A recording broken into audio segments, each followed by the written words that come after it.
Hello, everybody, and thank you for tuning in to the Liberty Report. With me today is Daniel McAdams, our co-host. Daniel, good to see you. How are you doing, Dr. Paul? Doing well, doing well. So, I'm going to have a little introduction, but I'm going to ask you a question. Uh-oh. So you better be ready. I'll get ready. No, we want to talk about the CDC, our favorite organization. I've been applying for a job there, but they said I'm not qualified. You're a doctor. That's why. I said, well, I think even if you did offer me a well-paying job, I'm not interested. So, but they came out with a report again. You know, they started all this trouble basically, and Fauci was involved, and Bill Gates was involved, and from their viewpoint, they've accomplished a whole lot, you know, in a negative sense. But they came out yesterday and said that second wave looks like it's here. And they're even saying that just in Texas, there will be 200,000 deaths. Or in the recorded. U.S., yeah. Yeah, in the U.S. And that's a significant increase by October. By October. So there's second wave. That's it. Here it is. Statistically there. And the question I have that you can address when you get a chance is, can we trust what Fauci says? You know, is this worthwhile information from him? Because he might be fibbing or whatever, but you can give me your opinion of that. But this is the effort to continue this whole process of fear and keep it going because they were running out of an enemy. And who knows, maybe these rioters against the police, they might run out of steam too because they're really over the top. And let's hope the American people are a little bit more savvy than buying into this. I think they were more likely to buy in the fear that it was presented to them about an infection, you know, and they sort of went along with it. But this whole idea of defunding the police, of course, there's a lot of police we admitted we'd like to defund because the real police is not located in our local community. The real police that give us harm are the ones that are in D.C. And anybody that wants to enforce big government has to use police. And so when you look at the police that you should be concerned about, look at the size of government. And the size of government is huge. So we have a lot of police. I mentioned the other day there's 120,000 federal police that carry guns. So they are concerned that they won't have an enemy, but they work hard at it. So if the police, I don't know when they'll run out of that because they're testing that already. You know, I think it's up in Seattle. They say, oh, let's see what it's like. Let's not have a police. And I don't know if that's working out all that well. So we'll see. And why don't you help us out a little bit and tell us about what we should believe and what we should not believe from the CDC. Well, it's not just the CDC because it's the media. They love this. And they were distracted for a couple of weeks with all the rioting, and they were hoping that would get everyone amped up, and that's kind of died down. So now go back to the tried and true. Russiagate is gone. Obamagate is gone. Ukrainegate is gone. You got to ramp up the fear. Let's look at a couple of JPEGs, Dr. Paul. This will tell you what you need to know. This is Bloomberg. Second U.S. virus wave emerges as cases top 2 million. Not about whether it's happening or it might be happening. It's here. And there's the next one, too. This is interesting, the next JPEG about, look at this one. This is from NPR.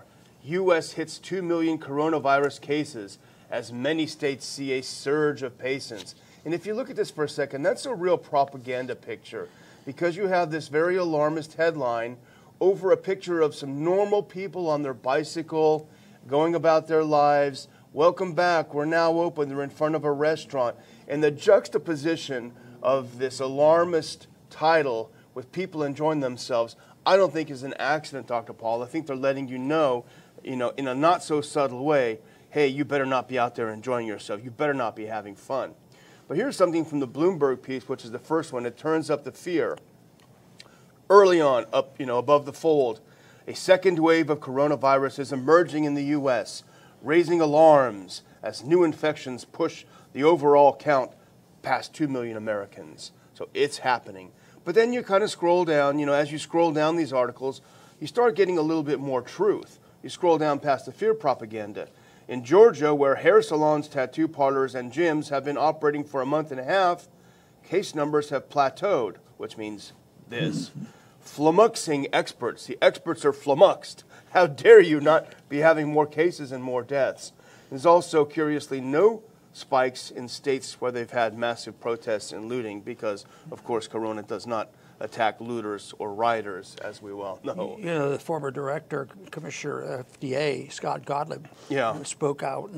And I think his position was basically, no, this is probably not a second wave, but it's just a continuation of a first wave.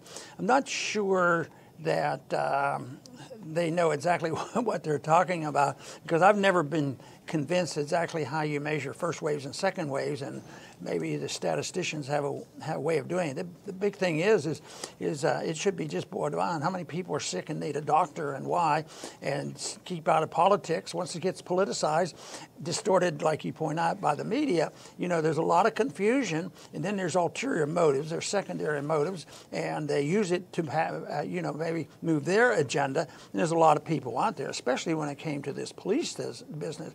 This is sort of the arm of the Marxists, cultural Marxists, and the political Marxists. You know, actual Marxists. It's a whole system, and it seems like it's invited.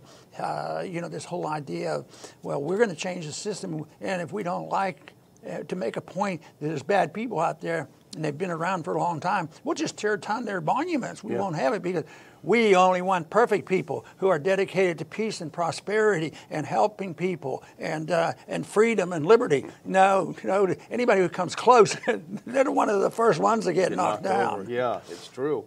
Well, they do need the second wave. It's very important to the propaganda. But when you dig down a little, Bloomberg coming back to them, in Texas they reported a 4.7% increase in hospitalizations.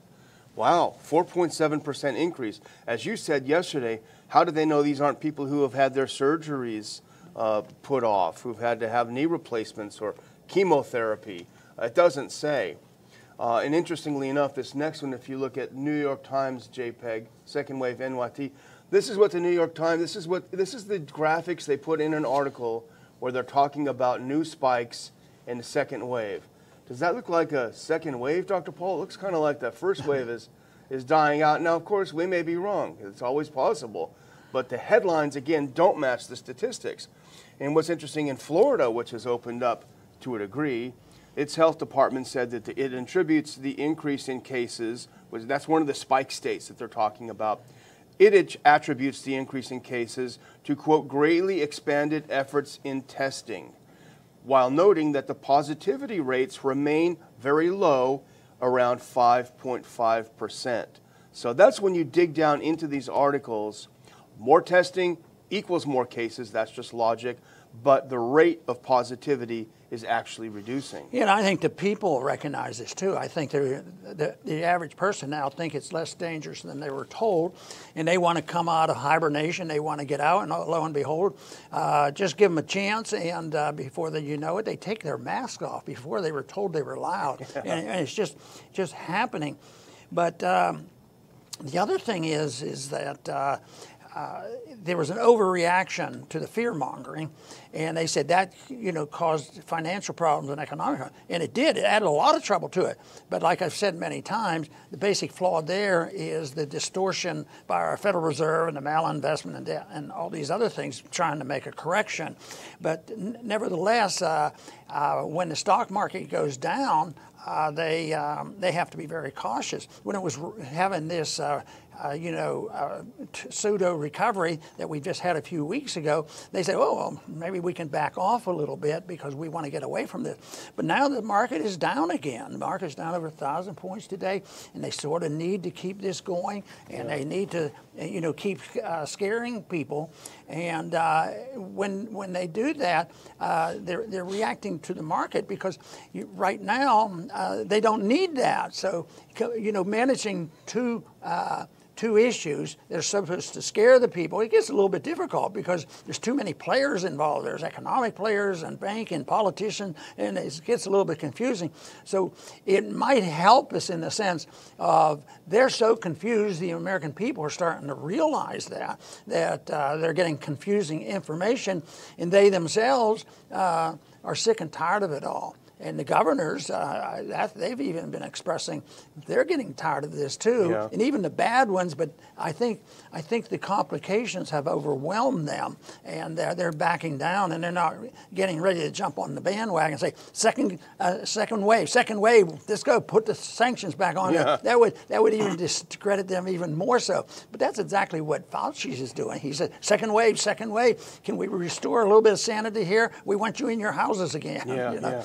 But hopefully sanity returns, and like it's been said, the sanity returns very slowly, one person at a time. But I think it's happening. It's happening, and you're right. New Jersey, talk about the bad governors. New Jersey, even he had to say, "I'm rescinding the stay-at-home order." Of course, when you look at the fine print, there's all kinds of restrictions. You can only have 3 people in your restaurant and all sorts of things. But the other thing about these spike states that I find curious is, again, when you look at some of the details.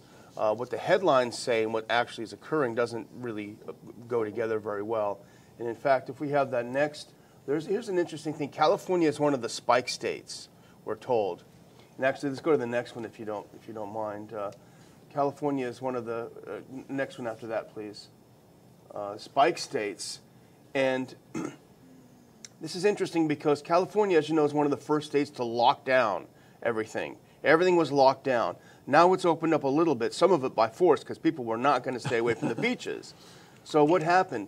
There's, quote, a spike in LA County. They're saying, is this the second wave? But this is something interesting, Dr. Paul. Here is the public health director for LA County, Barbara Ferrer. She says, we're not at the tail end of anything. We never had a huge peak. We've been kind of within this band. We're not in decline. We're kind of holding our own. And basically, that's what they said they were going to do all the time.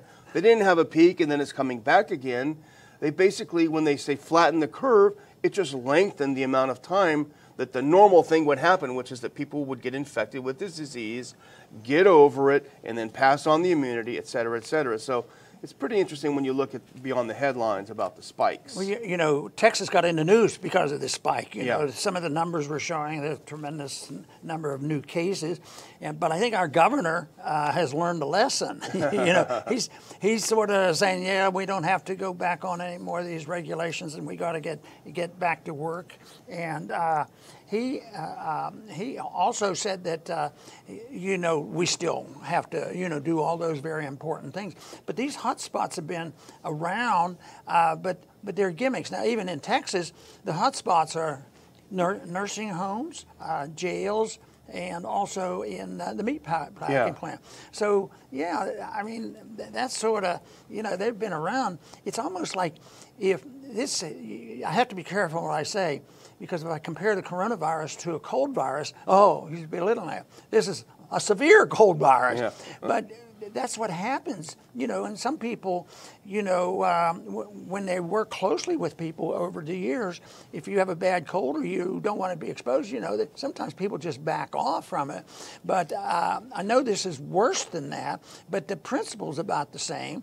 And yet we get over these cold viruses. We get over influenza. Yeah. And influenza, I think when you add up all the statistics, a lot more people will have died in the past 10 years from influenza than many, many diseases. It's still around, and just think of tuberculosis. It's still a very serious disease. But one thing that I've been thinking about on, they say the elderly are vulnerable if they have other illnesses, more vulnerable. Kids are okay. And I agree with that. But they always talk about the elderly, weakened immune system, and they're in a nursing home. But what they don't talk about, some I'm sure they have, but I'd be interested in having a list of all the medications that people take when they're in nursing homes, because I think combination of medications can be very beneficial, a little of this and a little of that, and it works better than if you take, a much more opioid to get pain relief. So they do this, but I think there's someday, if they ever figure it out, they're going to find out that something that they've been taking, maybe any of it, decreases their immune system. You don't have to have, a stroke or severe diabetes or anything. Maybe it's a medication. Maybe it's a sedative that makes them more vulnerable, rather than just writing off old people. That's a risky thing to do. Yeah. Almost the attitude is they have it coming. It's terrible. But you know, I remember back working in D.C., I was always crowding into the metro, and you got a lot of colds, you got a lot of flus, you got over it. It was just kind of annoying. But you know, the thing about Texas, and I'm looking for what could be the reasons for this spike, for this claimed spike. And here's something else I saw, and this is going to be a little tricky because we need to actually go back one from the JPEG we had on this is about false positives in Texas. But this is interesting, Dr. Paul. Some coronavirus tests in doubt in Texas after lab turns up abnormal number of positives. And this is happening throughout Texas. This isn't just in this one occurrence. And this might explain a lot because you've always been pretty suspicious that these tests are being fudged as well. But so this company is no longer being allowed to test because every test they came out with basically was positive. And this is from that article that I put up the headline. This is interesting too. It's not clear whether all the lab's test results will be thrown out from the state tallies or just a portion. So that means all of these fake positives are in the tally now. Maybe that's the spike. They're running around testing people with positives. Here's something from that article, and that's from the Dallas Morning News. They reported tests in a nursing home in West Texas in Scurry County where state-run tests found 39 positives in this senior home. Nobody had any symptoms, so they went back and tested them again. They were all negative. And this happened again in Eastland County and Panola County. The same thing was happening where they would go back and test them, and they actually weren't positive, but it was being thrown into the positive new cases, which would enable the scare thing. So I wonder, how prevalent is this? Maybe it's anecdotal, but maybe it's more prevalent. Right, and I think there's a lot to be said about the fatigue that people are experiencing right now. And that means they're weakening on their fears that have been driven to them, you know, in the last 3, 4, 5 months. And they are now just stepping out. And it's almost like a delight that they got out of their house and can go places. And the planes are starting to fly. It's very difficult. I'm not even tempted to get on an airplane again. But it's better than it was. And this is, I think, the fatigue that's happening, which means people do end up with common sense. It takes a long time, though, and that's why I keep thinking if we have any merit in what we try to do is that we try to warn people, don't wait for all the pain and suffering. And that always bothered me over the years of my experience, you know, in the 60s about the Vietnam War and all, and then finally seeing some people, you know, finally standing up after going along as a mob to support the war. And they finally, the people said, no more, no more. They started, demonstrations were a lot worse in the 60s. But in a way, you almost, well, you don't like any of the violence and property damage, but in a way, they were campaigning against a very, very stupid war. And where thousands of our people were died because we drafted them and put it in. And you talk about discrimination, you know, back then, you know, the minorities suffered much more than that. That's the kind of violence that we should be talking about. This idea of what they're talking about now on the violence, the violence comes from government, and it comes when they do things like fight wars, draft young people up black, white, and whatever color, and they're forced into doing it. But people finally did wake up. The war was too much because Johnson's slogan was guns and bugger. We don't, it almost reminds you of what's going on now. You don't need to cut any spending. We can keep the welfare state going forever. We can take care of the banks and the business community forever. And we also can have the strongest military in the world, and we can be prepared for 3 fronts around the world at one time if we need to. And just think, the militarism still goes on. I haven't seen any real reductions in the military spending. It's going up. So this is something that the people have to wake up on and demand that they want their freedom back. And you know what? Just gentle, polite confrontation with the police and saying, you know, sir, you don't have a right to do this. We have a constitutional right to go to church. You don't have a right to do this. And they said, where is the law? There is no law that gives you permission to lock me up into my house or say that we can't meet in a church. And you know, most of the policemen will listen. And locally, they've had great success, you know, and say, and the police all of a sudden, You know, that makes sense. That's a lot better than the police joining the rioters, like they're doing. On You their see, knees. and then getting rid of the police and say, "Oh, we'll become a rioter. We want to join the gang because they're on the side of righteousness." That's where we go wrong. Yeah, the thing you point out exactly what happened with these Park Patriots here in Brazoria County. They talked to the police officer and said, "What law are you enforcing?" Well, he couldn't answer it. He went back and talked to his chief and said, "Okay, go ahead and play in the park." Interesting. But going back to propaganda, NPR propaganda, remember that picture? It was so powerful with the incendiary title and then the people on their bikes. You better not enjoy yourself. If we go to the next couple of pictures, this is Houston just a few days ago. There's a couple of pictures from Houston a couple of days ago. And this is what happened when people got together, understandably upset. This is the funeral of George Floyd. You have a lot of people there. And let's go to the next picture, too. They're crowded in close. But you never see the NPR putting up something about in criticism of this kind of gathering. It's always a couple of people on a bike going to a restaurant, and it's awfully disturbing, and it is propaganda. But going back to the title, because we talked about this, are we being a little too mean to the CDC? Are we being a little too mean to Fauci? Well, go to the next picture, and people have seen this, I'm sure, but this is why we're harsh about people like Fauci. If we can go to that second to last picture. Because Fauci says he wears a mask to be a symbol of what you should be doing. And this is a quote from him. It's not, you got to do it or you'll die, you're going to hurt someone, you're going to kiss. No, I do it as a symbol to show you what you should be doing. It goes back to what we said yesterday, submission. And this, I think, is a kind of a lie, because the implication is you better do it or you're going to kill people. He's just saying it's a symbol. I keep thinking of it being a symbol, and I think it is, but the symbol that I envision is that a year or 2 or 10 years or sometime in our history, people are going to go back and watch the mobs having all these masks on and all this distancing and all the silly things that have been done, and they're going to say, well, what were these people thinking? Were they delusional? And it is based on a delusion in many ways. They're deluded into believing there's great danger because they're in authority. People need more confidence in their own decent thinking, common sense. And we've seen that in the media from people making a point. Common sense would help us out a whole lot because it would rule this out. That's how, wars out and common sense becomes awakened. Yeah. But it's hard to awaken them to danger because you and I worked hard about trying to talk about why we don't need to be in the Middle East and we don't need to believe that Hussein was Hitler and that he was about to bomb us with a nuclear weapon.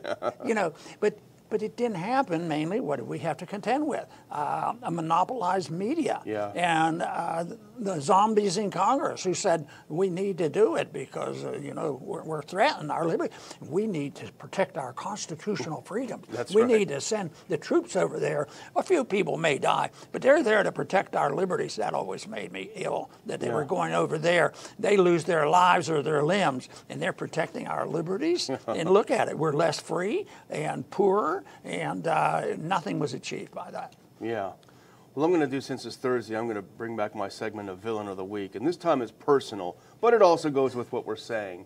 And if we can put up that last picture, this is my Villain of the Week, Dr. Paul. It happens to be the president of Texas A&M University. Here we are, basically through it in Texas. It was not anything even remotely close to a regular flu season in Texas in terms of people who died. But Michael Young, the president of Texas A&M University, on Tuesday put out new guidelines for students returning to school in the fall.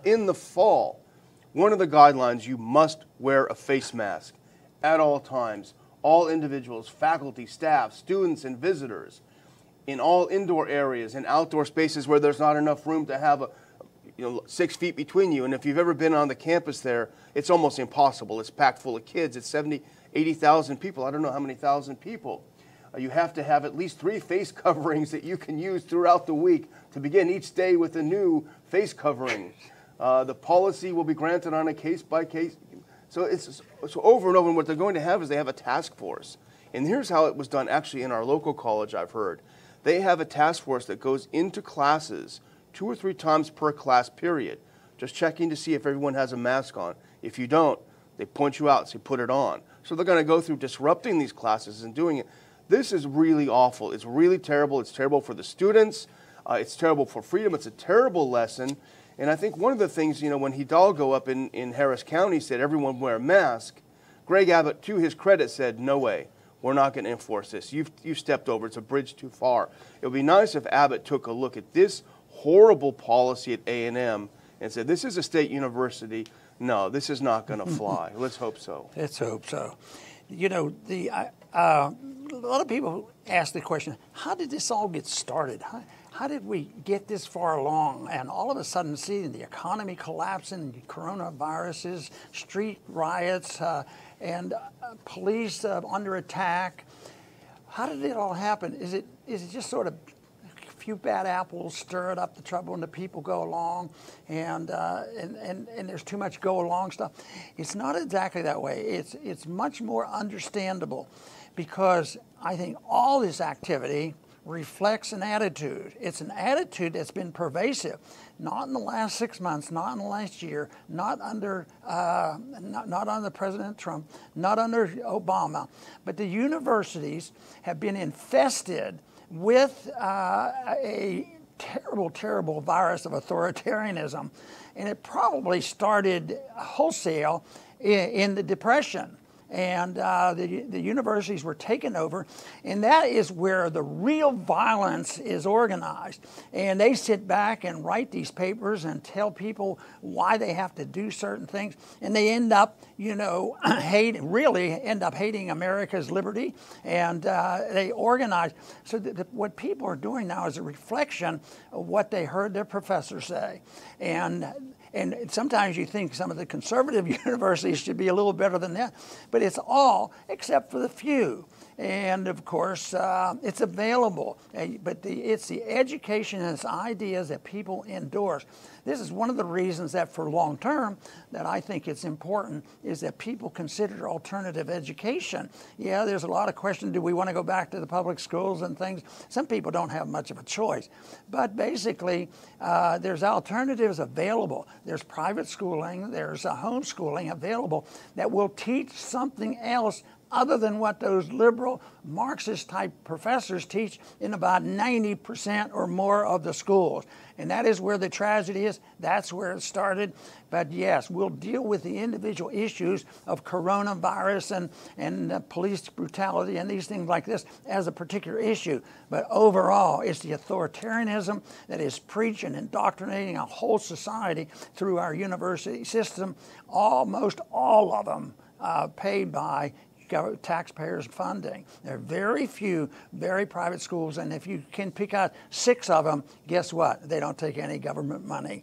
So this is a story that people should know about, and if we want to protect our children and protect our future, they have to know and understand our history and what liberty is all about. The government is supposed to be there to protect our liberties to make these decisions. It's not there to provide free education and free medical care and take care of us and fight wars to protect our freedom by sending our kids off to die.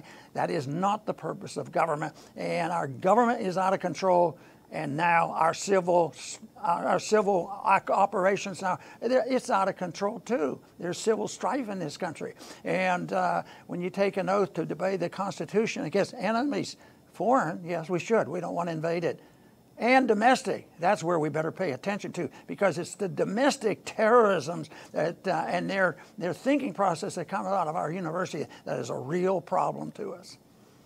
I want to thank everybody for tuning in today to the Liberty Report.